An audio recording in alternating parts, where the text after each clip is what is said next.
Good morning, everyone. Buddy here from the Denman Homestead. And is it cold out here? I can't with you. I can't. This is actually part of my go bag. You never know when it's going to get cold, or you may need to intimidate someone in a life or death situation as a squid monster. As a squid? As a squid monster, man. Can you imagine going down a hiking trail and coming across someone? I would just die. That's why I keep it in my bag. I would lay down and just say, never know. Now's my time. Never know. Good morning, everyone. Good morning. Buddy and Stephanie here from the Denman Homestead. And we are getting our hiking bags ready for the Montana trip. So we are making sure we're taking an inventory of everything, making sure everything is packed in. The things that we can pack now are all packed in the bags, loaded up in the RV and ready to go. We are not planning on doing an overnight hike for this trip, just a day hike. I guess you never really know when just day hikes become overnight hikes. That's how the scary stories always happen. Yeah. But yeah, so we're gonna pack our hiking bag with everything that we have ready to go now. And are we gonna take stuff for overnight hikes, or? I mean, we can pack our bag as if it's an overnight hike. And then adjust accordingly? Yeah. I'd say just pack it the way we would normally for an overnight hike. Yeah. Okay, well, so yeah, we're doing inventory right now, so let's show you kind of what we've got laid out so far. So when we went to Montana last time, you had the tent. Yep. You were carrying the tent with you. We don't have the tent out here right now. It was strapped underneath your... Yeah. Or was it inside? In the... No. The tent was inside. Yeah. The sleeping bag was underneath. That's right. That's right. Yeah. Yeah. Anything bulky, you want to put towards the bottom. Mm-hmm. If it's bulky, you want to have it at the bottom of your bag. You don't have to put your sleeping bag back here or on the bottom. You could put like a bedroll on the bottom so that it's easy. Where's that coming from? It sounds like my mom's. It's awful, whatever it is. It's horrible.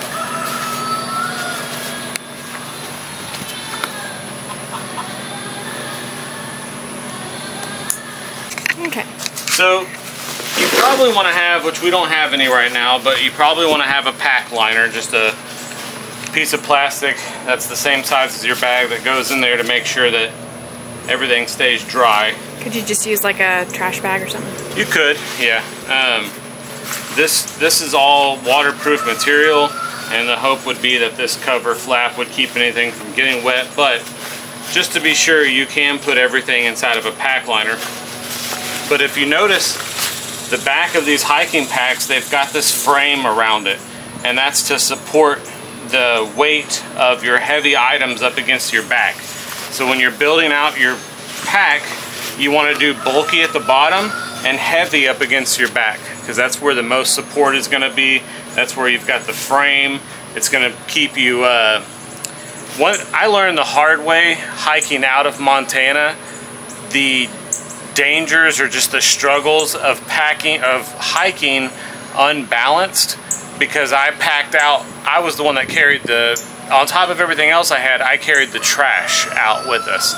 So we had a trash bag of everyone that was hiking with us. We all put our stuff in a trash bag, and I tied it onto one side of my pack, or I tied it in the middle, but it kept slinging to one side or the other, and I was done for by the time we got out of there, because hiking for hours and hours and hours, just leaning to one side or the other, or more weight on one side or the other, it's really bad. So you want to be as balanced as possible, and part of the way you can do that is making sure that the heavy items inside your bag are up against your back and up against the frame of this.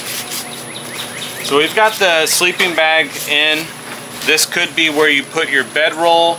Our bedrolls are the inflatable ones that you pump with your feet, so they don't take up a lot of space.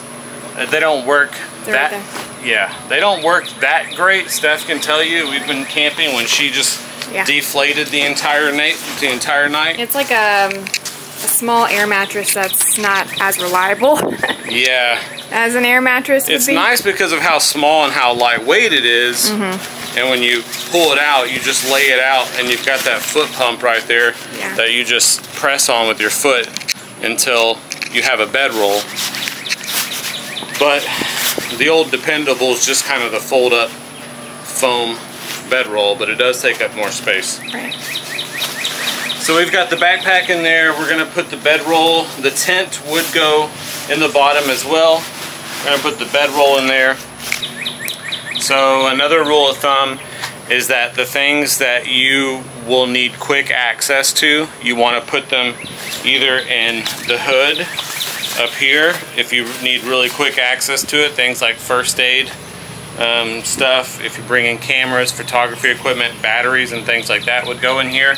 And then towards the top of your bag, anything that you're going to need quick access to. Something to cross water in, your camp sandals, something like that. Can either go on the side or somewhere in the top, because you want to be able to get to those things without having to break down your bag. And every single thing else, if you're in camp, it doesn't really matter. You set your bag down and go through it, grab whatever you need. But if you're on the trail, you don't want to take your whole bag apart while you're on the trail. So anything that you think you're going to need to access quickly, a life straw, we can talk about life straws. These, if you need to get water by a stream or something like that, these will filter out all the bad stuff. We had these on our last hike. Steph's uncle had a really nice water filtration system that we would actually use instead of these. These were just kind of emergency use only. Steph's uncle had a fancy little compact electronic water pump and filtration system that was really nice. That was what we used most of the time. Something super important to have on you on a trail, on a hiking trail, is a map. A lot of people pack everything in their bag to go out on a hike, but they don't have a map of the trail that they're going to be on. If you can get your hands on a map of the trail, I wouldn't even go out on a trail, especially one you've never been on, if you don't have a map of the trail. But then on top of that, having something small and lightweight like this little compass. This thing right here will help you navigate with the map, and that's going to be super beneficial, especially if you are trying not to get turned around. It's a trail you've never been on. A lot of times people have smart watches now, which will do something very similar with the GPS. Definitely something you can bring along with you is just a smart watch that will track your location, your steps, where you started on the trailhead, all of that stuff. And then a little foil emergency blanket, like just have one. They're tiny. If you need shelter, something like that. It's reflective if you're trying to get a plane or a helicopter's attention. If the worst does happen, you get lost or you get in an accident, just having something like this, it takes up hardly any weight. It's very beneficial. So emergency blanket, compass, and a map. Throw them in a Ziploc baggie so they don't get wet. And that's very lightweight, takes up hardly any pack space, and it could be very crucial. But yeah, stuff like that. A knife, first aid kit, your multi-tool. Multi-tools are really important. So something like this. This is a Gerber, kind of like a cheaper version of a Leatherman, but just a multi-tool that's got all the things that you might need handy. Have that somewhere easy to reach. Probably don't need to, this is from Connor's pack. Connor hasn't hiked with us in a long time, or hasn't hiked with us overnight. But in his little go bag, it's pretty cute, but he's got a little camp shovel, a little breakdown camp shovel. Oh, nice. Probably don't need to bring that on your hiking bag unless you are planning on digging. The goal is the least amount of weight as possible, because you're walking for a really long time. But if you hike with additional people, one person can get the camp shovel, one person can get the tent, items that you all will share, you can disperse them evenly among your group. Yeah, for sure. Something that I love bringing, whether it be a go bag or a hiking bag, are stuff sacks. Because stuff sacks can be used for so much stuff. Like, you can put whatever you want in here. It breaks down, it weighs nothing. If you want to stuff this if you have nothing else to do with this, you could stuff it with leaves or pine straw and have a pillow at night. Like, stuff sacks are just super handy if you come across edible berries, food, stuff like that that you want to bring with you, as long as you know they're safe. You could throw them into your stuff sack. I love having stuff sacks with me at all times. These are pretty important. Coffee and honey. Yeah. This is my last honey stick. I'll have to make us some more. Yeah. But instant coffee, if you want to do honey or just instant coffee, this is the important one. But if you want to add a little something to it, have some honey sticks like this.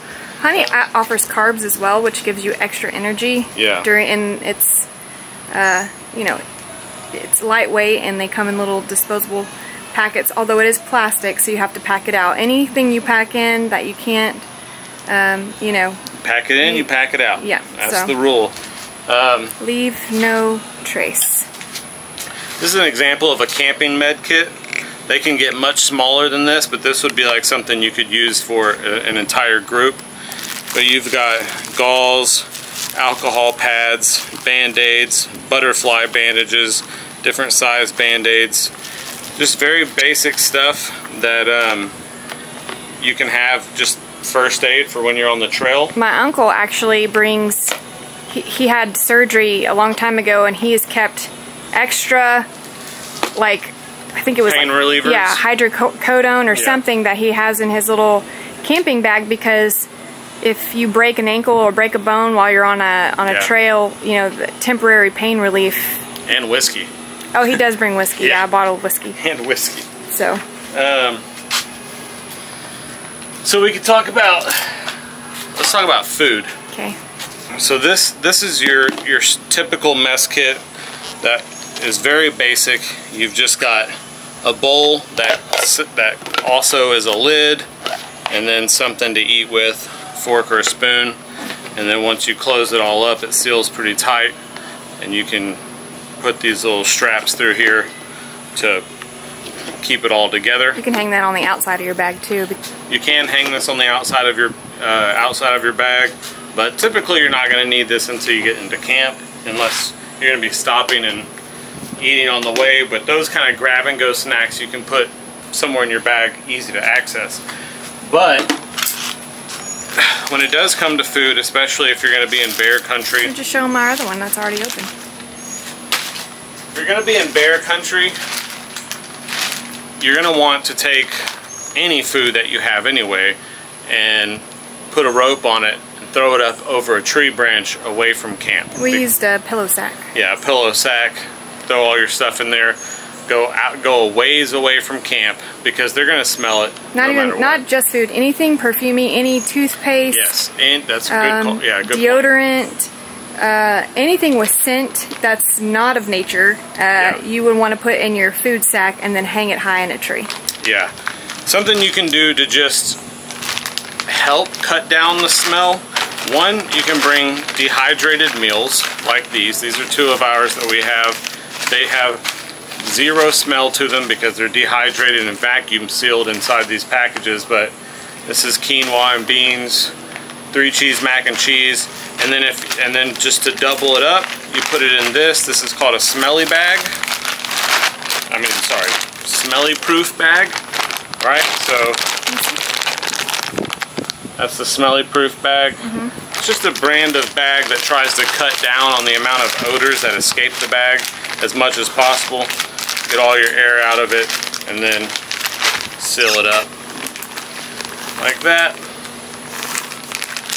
And then you put this in your sack or whatever after you set up camp and everyone's eaten, and you just throw everything that you can into one of these bags, throw it in a sack, throw it over a branch away from camp, just to make sure you don't have bears wandering in to your camp at night because they smell food.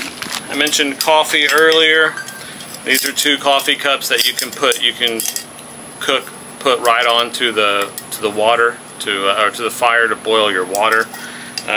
We have some other ones too. We have some stainless steel big water jugs that you can just put water in to drink, or you can boil the water if you need to purify it that way. Where's our little igniter thing? Our stove? We have one. I don't know. I thought it would have been in this bag. This is pretty cool. This is a small compact hammock. So if you are just putting up a kind of a rain shade, sunshade, and then a hammock to sleep in, this is very small, and you can just attach it to 2 different trees and you've got yourself a bed. Okay, so for cooking we do have a little propane burner. If you're going somewhere, especially if you're going somewhere that you don't want to be starting a fire, those little propane burners are really nice for cooking. We've got one somewhere, I just have to find it. If you are using a fire to do things around your camp, ferro rod is a pretty handy tool to have with you. I always recommend just bringing lighters, 2 or 3, like just good old Bic lighters, because those are gonna be way easier and be very reliable for you. But a ferro rod is also something that you can use to get a fire going. Something like this small can of pyro putty. This pyro putty is pretty neat. Unscrew the can and take a tiny little bit out, and this stuff is super flammable and it burns for a pretty good amount of time, just to help you get a fire going. I found this while I was going through everything. This is Cadence. I think we got them for Christmas.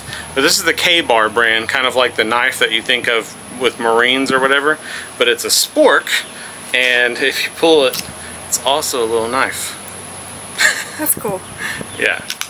That was Caden's little mess kit companion. Connor has one too. Connor's is pretty neat. Everyone's got their own little mess kit things. Connor's looks like a Swiss Army knife, but it's got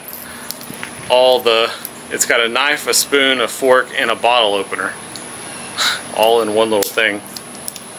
But yeah, so there's all kinds of little things like that you can have for everyone's pack. Most of this stuff is just in our go bags, like our emergency, you know, if it hits the fan, grab your bag and go somewhere. Most of this stuff is kind of in those year-round unless we go hiking. Then we pull out what we need and pack our hiking bags. Okay, water, super important.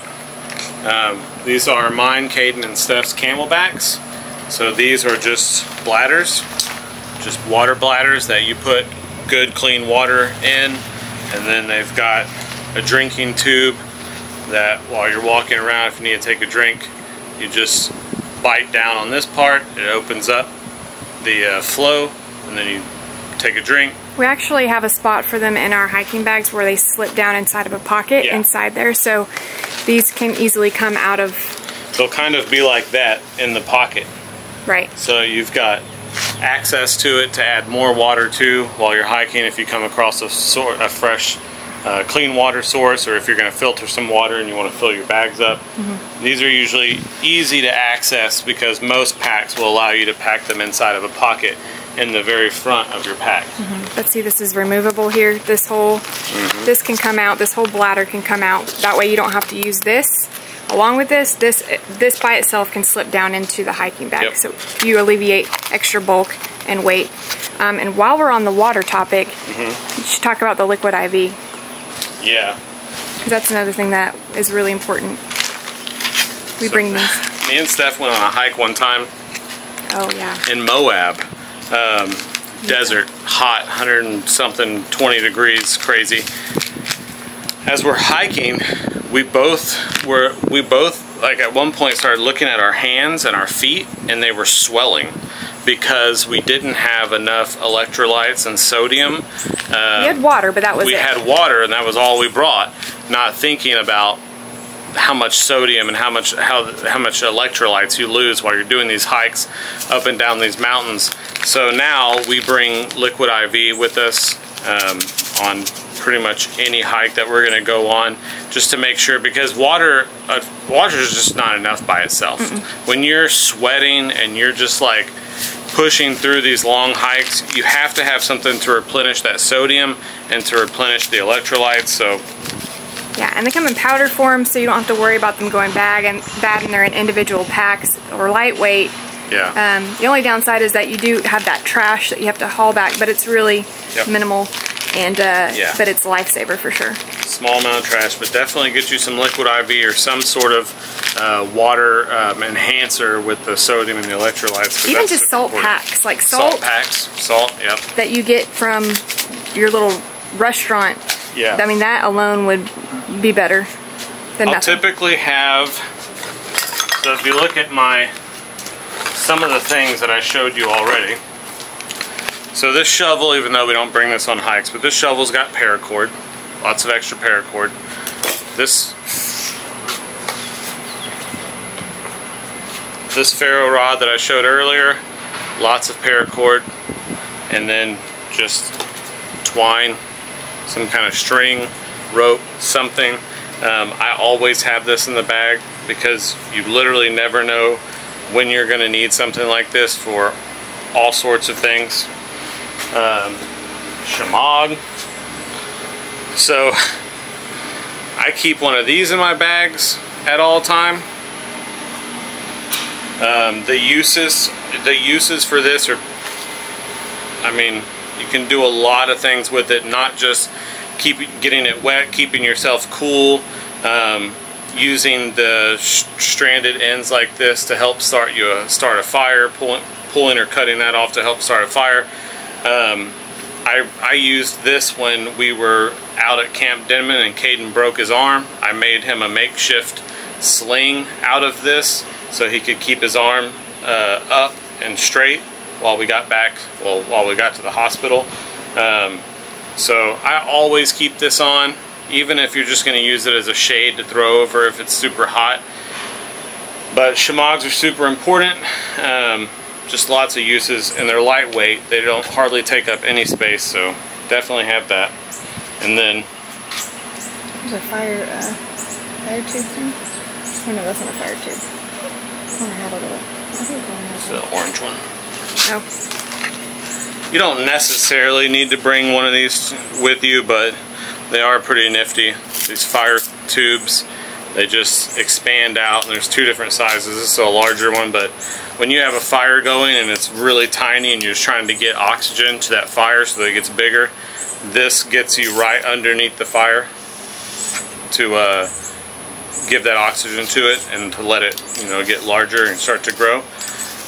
Definitely don't have to have one of these, but when we do our little camping stuff, Connor loves using these to get his fires going. So he carries one of these in his pack at all time. So light is really important. Every single one of our packs has a headlamp. When you're walking around camp at night and you're trying to do things, these things are lifesavers. Even if you're camping in the RV and you have to get outside of your RV to go find something, like having your hands free and a light is super important. Also things like this that are really, really lightweight, don't take up very much space, but they're just pin lights. These are really good to have as well. Any type of light source, just make sure that before you go on your trip that you've changed all your batteries. You don't want to get out there on a hike with dead batteries inside your lights, so that's pretty important. So we talked a little bit about camp sandals. Camp sandals are pretty important. That's actually, like, I think why Crocs got so big at one point, is because they make really great camp sandals. And the last overnight hike that we went on, we were told there was no water crossings, so we just had our regular hiking boots, and we had to cross 4 different rivers. So hiking in wet boots is no fun. We had to get back to camp and set up little drying stations for all of our stuff.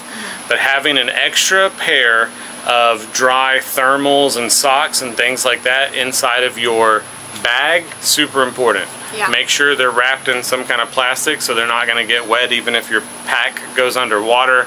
You want to have that extra set of dry clothes because you just never know when you're going to need it. Right. I would bring 2 pairs of socks, if anything, just because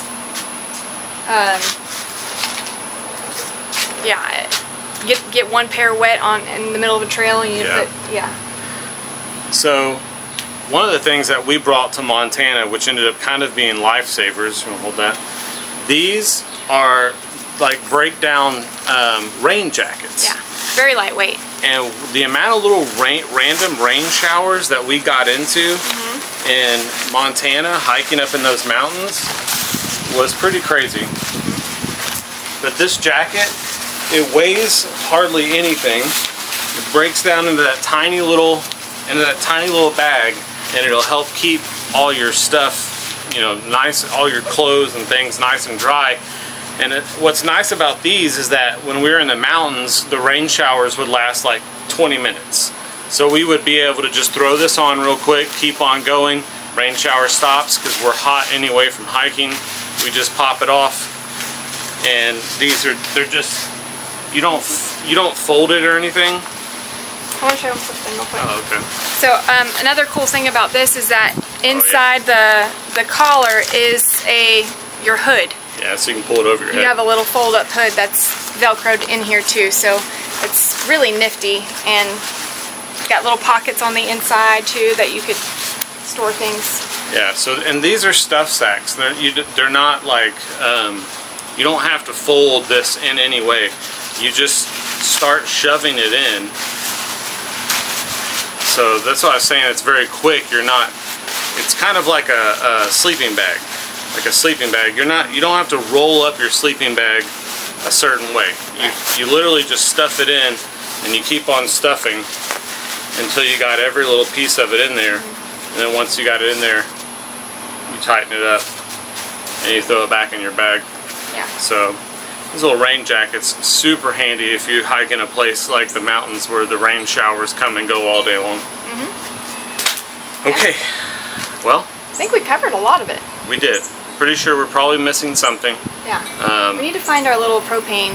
Little propane cook kit for sure. Yeah, I don't know where that went. Yeah, we'll keep our little mess kit and our cook kit all together, as we break that out whenever we're in camp for sure. I mean, that's how we're going to have our coffee and our meals and all that stuff. It might be up where the tent is, actually. Yeah, you're right. It might be. Okay, well, thank you guys so much for joining us on this one as we get our bags ready for the Montana trip, and catch you on the next one. I'm excited. Bye. On the Denman homestead, where the sun sets golden in the west, we live in harmony with nature, doing what we love best. From the garden to the kitchen, and the bees inside their hive. On the Denman homestead, come along and plant, nourish, thrive.